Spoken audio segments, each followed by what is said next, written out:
ये सब देखने के बाद रवि ने फैसला किया, मैं जान के रहूंगा उस लड़की का राज। फिर वो घर जाने लगता है, तभी उसे रास्ते में कुछ लड़कों की लाशें मिलती हैं। किसी के पैर नहीं, किसी के हाथ नहीं, तो किसी का सिर ही नहीं।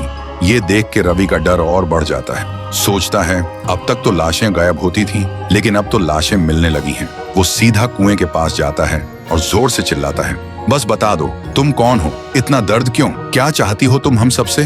तभी कुएं के अंदर से वो लड़की निकलती है, आंखों में आग लेकर बोलती है, तू यहाँ क्यों आया है, क्यों जानना चाहता है सब कुछ, ये मेरी लड़ाई है, तू बीच में मत आ। और वो लड़की वापस कुएं में चली जाती है। रवि सोचता है इसके साथ जरूर कुछ बहुत बुरा हुआ है।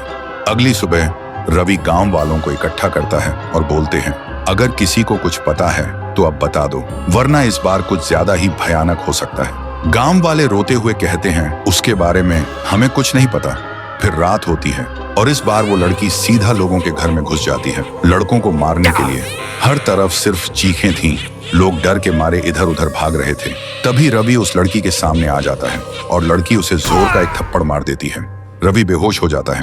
जब रवि को होश आता है तो देखता है कि वो एक पुराने घर में है, जहाँ कुछ लड़के किसी राज की बात कर रहे होते हैं। और फिर जो रवि सुनता है उसका दिमाग हिल जाता है।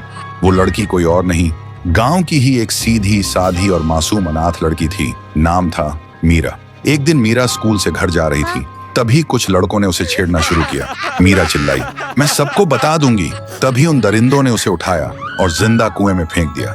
वो चिल्लाती रही मगर किसी ने नहीं सुनी उसकी चीख, और मरने से पहले मीरा ने एक श्राप दिया, जब मेरी चीख कोई नहीं सुन सका तो अब हर चीख में सिर्फ मौत होगी। गांव के हर लड़के को मैं ले जाऊंगी एक एक करके।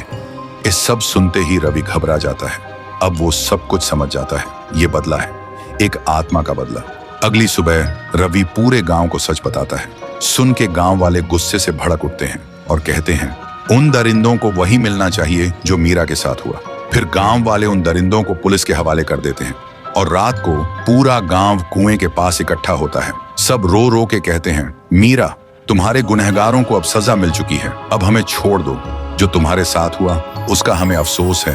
तभी कुएं के अंदर से एक रोशनी चमकती है और एक ही पल में वो रोशनी आसमान की तरफ उड़ जाती है। तब से गांव के लोग सुकून से जी रहे थे। रात में बिना डरे आसमान में तारे देख पाते थे और हर साल गांव का हर इंसान मीरा के नाम का दिया जलाते थे उस कुएं के पास।